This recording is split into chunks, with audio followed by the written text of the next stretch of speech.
नमस्कार दोस्तों, मैं ए.के. महेश्वरी उत्तमान साई एसजी के पीसीएस में आपका हार्दिक रूप से स्वागत करता हूं। दोस्तों और साथियों, मैं आपको बता दूं कि मैं इंटरनेशनल ऑर्गेनाइजेशन का सीरीज चला रहा हूं और आज जो मैं आपको यूएनडीपी के बारे में पढ़ाऊंगा। इससे पहले मैं बहुत सारा उत्तमान साई एस नौकरी अड्डा यूट्यूब चैनल पे अंतर्राष्ट्रीय ऑर्गेनाइजेशन का वीडियो डाल चुका हूं। आप उसे पहले प्ले लिस्ट में जाकर देख लीजिए, फिर आप इसे साथियों देखिए, आपको आसानी से समझ में आएगा। तो साथियों, यहाँ पर जो यूएनडीपी है, इसका जो फुल फॉर्म होता है यूनाइटेड नेशन डेवलपमेंट प्रोग्राम। साथियों, मैं आपको बता दूं कि जो यूनाइटेड नेशन डेवलपमेंट प्रोग्राम या यूएनओ के एक बॉडी हुआ और तीसरा सबसे स्ट्रॉन्ग और सबसे पावरफुल बॉडी है। कौन? तो यूएनडीपी। इसमें देखते जाइए दोस्तों कि यह कितना इम्पोर्टेंट, जो इसके मेंबर देश है या जो मेंबर देश नहीं है, फिर भी उन देशों में किस तरह से मानव के डेवलपमेंट करने के लिए किया जाता है। ऐसे देखा जाए तो अंतर्राष्ट्रीय ऑर्गेनाइजेशन का जितने भी जो ऑर्गेनाइजेशन है या यूएनओ को जितना भी ऑर्गेनाइजेशन है, सबका काम है डेवलपमेंट ही करना। लेकिन ये जो है यूएनडीपी है, इस यूएनडीपी का कुछ विशेष महत्व है। तो यहाँ पर यूनाइटेड नेशन डेवलपमेंट प्रोग्राम है, संयुक्त राष्ट्र विकास कार्यक्रम होता है, संयुक्त राष्ट्र संघ और वैश्विक संघर्ष के भी नाम से जानते हैं हम इसको। वैश्विक संघर्ष के मतलब होता है पूरे संसार में किस तरह से लोग डेवलपमेंट के लिए संघर्ष कर रहे हैं। तो ये बात यहाँ पर बताई गई है। इसकी जो एस्टेब्लिश हुआ था, स्थापना हुआ था, वह 22 नवंबर 1965 को महासभा के द्वारा की गई थी। किस महासभा के द्वारा? तो यूएनए के जो जनरल असेंबली है उसके द्वारा की गई थी। इसके जो वर्तमान में पीटी टाइम इसके जो जीडी है, जनरल डायरेक्टर महानिदेशक, वो है आचिम स्टेनर है, वह जर्मनी के एक अर्थशास्त्री है। तो साथियों ये पूछेगा। एंड इसका जो हेड क्वार्टर है यह बहुत ही वीवीआई है साथियों, यह बहुत ही इंपॉर्टेंट है। यह आपका क्या है? वीवीआई है। तो इसके जो हेड क्वार्टर है वह न्यूयॉर्क यूएसए में पड़ता है, उसमें है। भारत भी इसका मेंबर बना, वो आप देखिए कब कब। वर्तमान में इसके जो टोटल सदस्य है करीब करीब वह कितने हैं साथियों? तो करीब करीब आपका 70 है। 70 से थोड़ा ज़्यादा, लगभग आपका 70 राष्ट्र इसके जो मेंबरशिप ले रखे हैं। यूएनओ के महासभा के द्वारा ही यह सतत विकास लक्ष्य यानी सस्टेनेबल डेवलपमेंट गोल को प्राप्त किया। साथियों, मैं आपको बता दूं कि सतत विकास यानी सस्टेनेबल डेवलपमेंट क्या होता है। तो साथियों इसको इत्मीनान से सुनिए। सस्टेनेबल डेवलपमेंट उस मुद्दा को कहते हैं कि जिसमें कोई भी पदार्थ को, प्राकृति रूपी पदार्थ को हम यूज कर ले और उसका पर्यावरण पे या प्रकृति पे उसका नेगेटिव इफेक्ट न पड़े, उसकी भरपाई स्वतः फिर हो जाए, तो उसको हम लोग बोलते हैं सस्टेनेबल डेवलपमेंट के अकॉर्डिंग उसको हम लोग डालते हैं। एंड आगे तो यह एक क्या है साथियों? तो एक कार्यकारिणी बोर्ड है। किसका? तो यूएनओ का जो यूएनडीपी कार्यकारिणी बोर्ड है, मतलब कि काम करने वाला एक इसका ऑर्गन है। सदस्य राष्ट्रों को सहायता यह प्रदान करती है, जो इसको लगभग 70 जो इसके 70 जो राष्ट्र है इसमें जो मेंबरशिप लेके रखे, वो उसको यह सहायता प्रदान करता है। लेकिन अबव ऑल अगर देखा जाए 2020 में, तो यह 189 देशों के लिस्ट जारी किए हैं। देखिएगा किस तरह से है। विश्व विकास को बढ़ावा देना, जो संसार में देश है उस संसार में किस तरह से एजुकेशन के क्षेत्र में, प्राइवेसी के क्षेत्र में या फिर जीवन जीने के प्रत्याशा के क्षेत्र में कैसे यह डेवलपमेंट करती है, इसके बारे में यहाँ पर बताया जाता है। एंड यहाँ पर सस्टेनेबल डेवलपमेंट गोल प्राप्त करने के लिए कुछ महत्वपूर्ण बिंदु बताई गई है कि सस्टेनेबल डेवलपमेंट अगर हमको प्राप्त करना है। साथियों ध्यान दीजिएगा कि सस्टेनेबल डेवलपमेंट यदि हमको वर्ल्ड में पढ़ना है तो विशेष रूप से हमें यूएनडीपी के ही अंतर्गत हमको पढ़ना होता है। तो इसमें निम्नलिखित आईएमपी पॉइंट पर ध्यान केंद्रित करना चाहिए जो यहाँ पर बताया गया है। तो साथियों इसे आप देखिए, जो इसका जो कुछ यहाँ पर बताया गया है, गरीबी उन्मूलन यानी पॉवर्टी को डिस्ट्रैक्शन करना, ऊर्जा और पर्यावरण का संरक्षण करना, मतलब एनर्जी है उसको बचाना है और प्लस में जो इन्वायरमेंट है उसको भी नुकसान न पहुंचाना है, ये भी काम है। सामाजिक विकास, संसार में जो भी सोशल डेवलपमेंट है उसको करना है। मानव अधिकार का संरक्षण, साथियों मैं इससे आपको नीचे वाले जो स्लाइड आएंगे मैं उसमें आपको सिंपल से समझाने का प्रयास करूंगा। महिला सशक्तिकरण, वुमेन एम्पावरमेंट के बारे में पढ़ना है। तो इस तरह से हम यहाँ पर ये जो था आपका सस्टेनेबल डेवलपमेंट के जो गोल है, कहने का मतलब कि सस्टेनेबल डेवलपमेंट को हमको कैसे प्राप्त करना है, तो यही गरीबी उन्मूलन, ऊर्जा और पर्यावरण का संरक्षण, सामाजिक विकास, मानव अधिकार का संरक्षण और महिला सशक्तिकरण, इन सभी बिंदुओं पर हमको बारीकी से ध्यान देना होता है और यह डेवलपमेंट जो यूएनडीपी है ये करवाती है। फिर यहाँ पर यूएनडीपी प्रति वर्ष मतलब कि हर एक साल मानव विकास सूचांक यानी एचडीआई जारी करता है। इसी एचडीआई के द्वारा किसी देश के देखा जाता है कि वहाँ पर किस तरह से लिविंग स्टैंडर्ड है। तो यहाँ पर एचडीआई जो 1989 में प्रथम बार है ना लाया गया था, मतलब कि 1989 में प्रथम बार एचडीआई जारी किया गया था। और यह जारी करने वाले दो व्यक्ति का नाम आता है, दो इकोनॉमिक्स, एक इंडिया का और एक पाकिस्तान का, वो आगे वाले आपको स्लाइड में दिखाई देंगे। तो ये बात ध्यान दीजिएगा कि प्रतिवर्ष जो यूएनडीपी है वह मानव विकास सूचांक जारी करता है। साथियों आपको डायरेक्टली क्वेश्चन पूछ सकता है कि यूएनडीपी के द्वारा निम्नलिखित में से किस सूचांक को एस्टैब्लिश किया जाता है, तो वह है आपका जारी किया जाता है, स्टार्टिंग किया जाता है वह HDI human development index. Index के मतलब सूचांक, मतलब रैंक उसको हम बोल सकते हैं। तो ये बात आपको समझ में आया। यूएनडीपी के द्वारा है ना एचडीआई जारी कर मानव के 3 स्तर को डेवलपमेंट करके पता लगाया जाता है विशेष रूप से हर देश में, कि एचडीआई यह पता लगाता है कि जो देश है उस देश में मानव की परिस्थिति क्या है, मानव की स्थिति क्या है।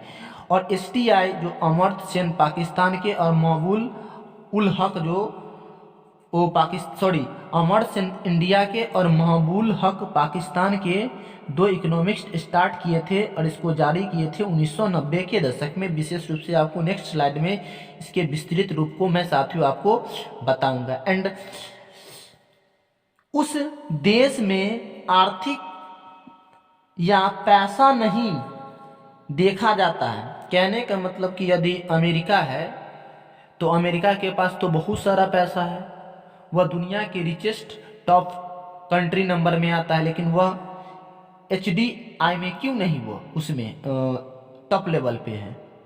इसीलिए क्योंकि वहाँ पर जो शिक्षा है वो नॉर्वे से कम है, जीवन जीने का जो लिविंग स्टैंडर्ड वहाँ पर कम है, लेकिन नॉर्वे में ज़्यादा है। 2-3 साल से नॉर्वे नंबर 1 पर आता है और इस साल भी नॉर्वे नंबर 1 पर है। दूसरा नंबर पर आयरलैंड है, तीसरा नंबर पर आइसलैंड है, तीसरा नंबर पर स्विट्जरलैंड है, चौथा नंबर पर आइसलैंड है और 5वां नंबर पर और कोई ही साथियों आपको हम बताएंगे।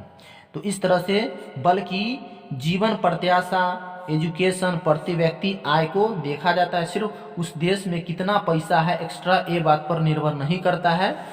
एचडीआई वहाँ के मानव जीवन प्रत्याशा, जीवन जी लो कितना अच्छा से, उसके शिक्षण संस्था पर भी दिया जाता है, वहाँ के प्रति व्यक्ति कितना कमाता है।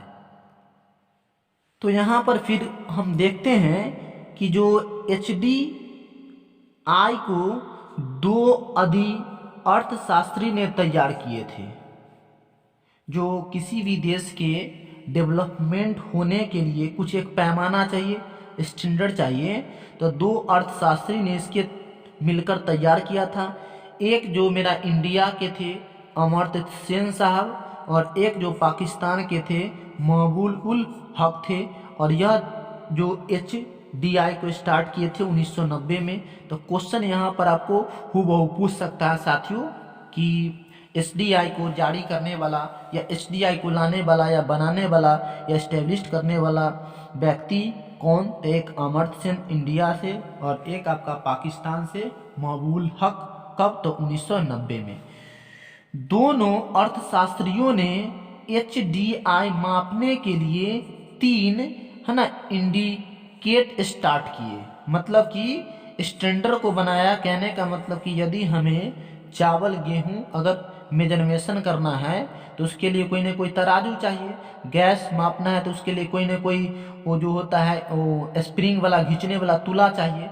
तो उसी तरह से किसी भी देश के जो डेवलपमेंट विशेष रूप से एजुकेशन, प्रति व्यक्ति आय और जीवन जीने की तरीका से 3 स्तर जो बताया गया उसको क्या चीज़ से मेजरमेशन किया जाए? तो एचडीआई ह्यूमन डेवलपमेंट इंडेक्स सूचांक। तो 3 कौन कौन है साथियों? यहाँ पर देखिए एजुकेशन है, मतलब कि उस देश में एजुकेशन पावर कैसा है। ये जरूरी नहीं है कि वहाँ पर पैसा है लेकिन एजुकेशन है तो वो डेवलपमेंट नहीं कहलाएगा, उसमें एजुकेशन बहुत ही इंपॉर्टेंट रोल करती है। प्लस में पीसीआई पर कैपिटा इनकम या उसको हम लिविंग स्टैंडर्ड, मतलब आराम से जिया जा सके इतना पैसा हो जाना चाहिए, जीवन आराम से जिए, उसको हम लोग बोलते हैं लिविंग स्टैंडर्ड या पीसीआई। एंड तीसरा जो बताए हैं वह लाइफ एक्सपेक्टेंसी। तो लाइफ एक्सपेक्टेंसी क्या है? तो यहाँ पे लाइफ एक्सपेक्टेंसी कहने का मतलब कि जीवन जीने की आशा, मतलब कि एवरेज लाइफ। कहने का मतलब कि वहाँ के लोग जो है वह कितना जीवन साल जी रहे हैं, कितना दिनों तक जिंदा है, इन सभी बातों को इसमें दर्शाया जाता है। फिर यहाँ पर सतत विकास, मतलब कि जो यहाँ पर सस्टेनेबल डेवलपमेंट का गोल क्या है, या इसको हम बोल सकते हैं वैश्विक लक्ष्यों के नाम से भी हम इसको जानते हैं, सस्टेनेबल डेवलपमेंट लक्ष्य को। एक गरीबी उन्मूलन, पृथ्वी की रक्षा करना, लोगों की शांति और समृद्धि के लिए सार्वभौमिक घोषणा करता है। कहने का मतलब यही है कि पूरे संसार में गरीबी हटे और पृथ्वी की रक्षा भी हो और लोगों में शांति बना रहे और समृद्धि रहे। इसके लिए एक प्रोग्राम बनाई गई है सतत विकास, वह 2016 में बनाई गई थी और 2030 तक यह इस्टेब्लिश्ड होगा, मीन्स 2030 तक यह चलता रहेगा। हर जगह से हर रूप में गरीबी का उन्मूलन करना, मतलब कि खात्मा करना, चाहे जैसे भी हो। भूख खत्म करने के लिए प्रयास, खाद्य सुरक्षा हासिल करना, मतलब कि जिस देश में विशेष रूप से गरीबी है, जैसे कि अफ्रीका महादेश में अभी बहुत सारा गरीबी है, तो उनमें भूख को ख़त्म करना और प्लस में भूखमरी को ख़त्म करना और वहाँ पर मतलब कि भोजन को सुरक्षित रख के हर व्यक्ति को भोजन देना। स्वास्थ्य जीवन सुनिश्चित करना, कहने का मतलब कि हर व्यक्ति को जो एक हेल्थ होना चाहिए वह फिक्स्ड हेल्थ होना चाहिए कि वह व्यक्ति कितना दिनों तक सही रूप से जी सकते हैं। समावेशी और समान गुणवत्ता की शिक्षा सुनिश्चित करना। समावेशी कहने का मतलब कि हर तरह का जो शिक्षा होती है, हर तरह के जो एक स्टूडेंट को शिक्षा होनी चाहिए और प्लस में समान गुणवत्ता वाले। कहने का मतलब किसी व्यक्ति को इतना शिक्षा दे दो कि वो बहुत बड़ा इंसान बन जाए और किसी व्यक्ति को थोड़ा सा भी न बन दिया जाए, ताकि थोड़ा सा भी न मिले जिसकी वजह से वह जानवर बन जाए, ऐसा नहीं। सतत और स्वच्छ ऊर्जा होनी चाहिए। कहने का मतलब यही है कि हमारे घर में यदि गोईठी से खाना बनता है या लकड़ी से बनता है, उसको समाप्त करके गैस होनी चाहिए। सबके लिए उत्पादक और उचित रोजगार, कहने का मतलब कि काम काज होनी चाहिए और सामान भी। सतत आर्थिक समृद्धि होनी चाहिए। लिंग समानता हासिल करना चाहिए। कहने का मतलब यही होता है कि जितना लड़का है उतना लड़की होनी चाहिए, न ज़्यादा लड़का होना चाहिए न ज़्यादा लड़की होना चाहिए। तो साथियों आप देख रहे हैं कि इसमें कितना इंपॉर्टेंट बात को दर्शाया गया है। एंड 8 नंबर इसमें जो बताया गया है, क्लीन वाटर मिले, मतलब कि संसार में हर व्यक्ति को साफ सुथरा पानी मिले। लोचशील अवसंरचना और सतत समावेशी औद्योगिक को बढ़ावा देना। यहाँ पर लोचशील है, कहने का मतलब कि कोई भी अगर इंफ्रास्ट्रक्चर बनता है तो उसमें लेंदी नहीं होनी चाहिए, वह सही रूप से फटाक से ना काम में प्रयोग में आ जाना चाहिए। देशों में और देशों के बीच असमानता को खत्म करना चाहिए। जैसे कि इंडिया और पाकिस्तान में अक्सर कुछ ना कुछ टेनामेनी चाइना के साथ होता रहता है भारत को, तो उसमें खत्म करना चाहिए। तो इन सभी जो इनका जो 17 सतत विकास में हम 10 देख लिए, नेक्स्ट 7 देखते हैं साथियों। एंड इसका जो 11 नंबर जो है, इसका जो प्रोग्राम है सतत विकास का, तो सतत सुरक्षा और समावेशी शहरों का विकास। मतलब कि जो सिटी है वह सिटी सही रूप से क्लीन हो, सुरक्षित हो, उसमें कोई आतंकवादी या करप्ट कोई माहौल न बन पाए। सतत उत्पादन और उपभोग सुनिश्चित करना, जलवायु परिवर्तन और इसके प्रभावों से निपटने के लिए कार्रवाई करना। यदि इंडिया में कोई बहुत बड़ा बाढ़ आ गया है या बहुत बड़ा कोई तूफान आ गया है, तो उसको फिर सुरक्षा के लिए सरकार ने वहाँ पर जो है कि प्रोटेक्ट को विद्वान करेगा, प्रोटेक्ट को वहाँ पर इस्टेब्लिश करेंगे। तो वो कौन कहेगा? तो यूएनडीपी कहेगा कि भाई वहाँ पर आप, जैसे कि भारत के उड़ीसा वगैरह में, तमिलनाडु वगैरह में अक्सर भूकंप या सुनामी आते रहते, तो वहाँ पर यूएनडीपी के जो प्रोटेक्टर हमेशा तैनात रहते हैं। तो महासागरों, समुद्रों और जलीय संसाधनों का सतत संरक्षण हो। मतलब कि सागरों में मन चाहा अपना मन से कोई भी व्यक्ति सर्च न कर सकता है, उसके लिए कोई ना कोई पाबंदी होनी चाहिए। इन सभी मुद्दों को स्थल पर जीवन से संबंधित सुरक्षा, कहने का मतलब स्थल पर जानवर है, पशु पक्षी है, तो उनको जो सही रूप से सुरक्षा प्रदान करना, जब मन करे उसको शिकार न करना, वध न कर देना, इन सभी जो मैटर पर यह एक प्रोटेक्ट प्रदान करती है, देखभाल करती है। एंड यहाँ पर है शांति, न्याय और मजबूत संस्थाओं से संबंधित सतत विकास लक्ष्यों के लिए वैश्विक साझेदारी। तो साथियों यहाँ पर मैं आपको जो यूएनडीपी के जो 17 लक्ष्य था, उस 17 लक्ष्य में मैं आपको टोटल का टोटल बता दिया हूँ, लेकिन मैं इसके इमेजिनेशन से, आपको इमेज से भी मैं समझाने का प्रयास कर रहा हूँ। जैसा कि साथियों यहाँ पर आपको दिखाई दे रहा है कि sustainable development goals, social policies and inclusive की टू मीटिंग द SDGs। कहने का मतलब कि जैसे कि आपको हम पीछे की स्लाइड में जो 17 यूएनडीपी के जो प्रोग्राम है, जो 2016 में स्टैब्लिश किया गया था, और यह प्रोग्राम 2030 तक के चलेगा और पूरे संसार में भूखमरी को खत्म कर देना है। तो यहाँ पर कुछ आपको इमेजिनेशन दिखाई दे रहा हो कि नो पॉवर्टी, मतलब संसार में कोई गरीबी न रहे, जेंडर इक्वालिटी मतलब लैंगिक असमानता, लड़का लड़की में कोई भेद न हो। उसके बाद यहाँ पर है आपका industry, innovation and infrastructure. Means इस तरह से आपको 1 2 3 4 5 6 7 8 9 10 11 12 और यहाँ पे साथियों आपको जो दिखाई दे रहा है 13 14 15 16 और इस तरह से आपको नीचे में 17। तो साथियों मैं आपको जो 17 जो इसको यूएनडीपी के जो सतत विकास का जो मैं आपको रीडिंग करके बताया, यहाँ पर इमेजिनेशन से आपको दिखाई दे दिया है। तो इसी प्रोग्राम को 2016 से 2030 तक के यूएनडीपी को कहा यूएनओ की भाई पूरे संसार में यह प्रोग्राम 30 तक के चलना चाहिए, और ये 17 जो प्रोग्राम है इस प्रोग्राम को पूरे संसार में 30 तक लागू हो जाना चाहिए, और हर देश भूखमरी से, लैंगिक असमानता से दूर हो जाना चाहिए। तो इन तरह के मुद्दों को यूएनओ ने यूएनडीपी से करा रहा है। एंड यहाँ पे देखिए कुछ न्यू डाटा 2020 का यूएनडीपी जो प्रतिवर्ष HDI के द्वारा रिपोर्ट जारी करता है। तो 2020 में भारत मानव विकास सूचांक HDI के लिस्ट में 2 पौधा नीचे आ गया है, मतलब कि 2 स्टेप नीचे आ गया है। नीचे फिसलकर 131वां स्थान प्राप्त कर लिया। तो साथियों ये आपको पूछेगा कि HDI लिस्ट में भारत का स्थान 2020 में कैमा नंबर पर, तो 31वां, लेकिन 2019 में भारत का जो स्थान था वह कैमा था, वह 129 का था, लेकिन अब 131 का हो गया है। इसका यह मतलब हुआ कि कोरोना वायरस अभी जो आ रहा, कोरोना वायरस जो अभी चल रहा था, एक महामारी पेंडेमिक, इस वजह से भारत का जो स्थान 131वां नंबर पर हो गया है।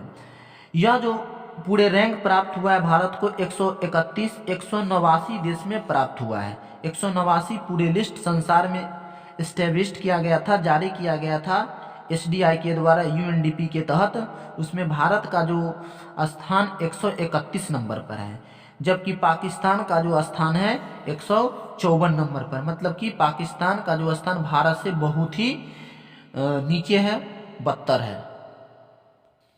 एंड यहाँ पर साथियों देख लीजिए कि HDI में नंबर 1 पर नॉर्वे है। क्वेश्चन आपको पूछेगा HDI में नंबर लास्ट में 189 पर आपका नाइजर है।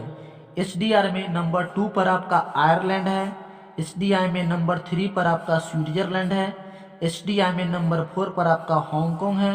और HDI में 5वां नंबर पर आपको आयरलैंड है। तो आप यहाँ पर एक नंबर पर नॉर्वे, दूसरा नंबर पर आयरलैंड, तीसरा नंबर पर स्विट्जरलैंड, चौथा नंबर पर हांगकांग, 5वां नंबर पर आइसलैंड और सबसे लास्ट नाइजर। और भारत का स्थान 131, जबकि पाकिस्तान का स्थान 154। तो इस तरह से मैं आपको UNDP के जो भी क्लास था साथियों, इस प्रकार से समाप्त होता है। तो साथियों फिर एक नई वीडियो के साथ मिलता हूं। तो साथियों तब तक के लिए धन्यवाद।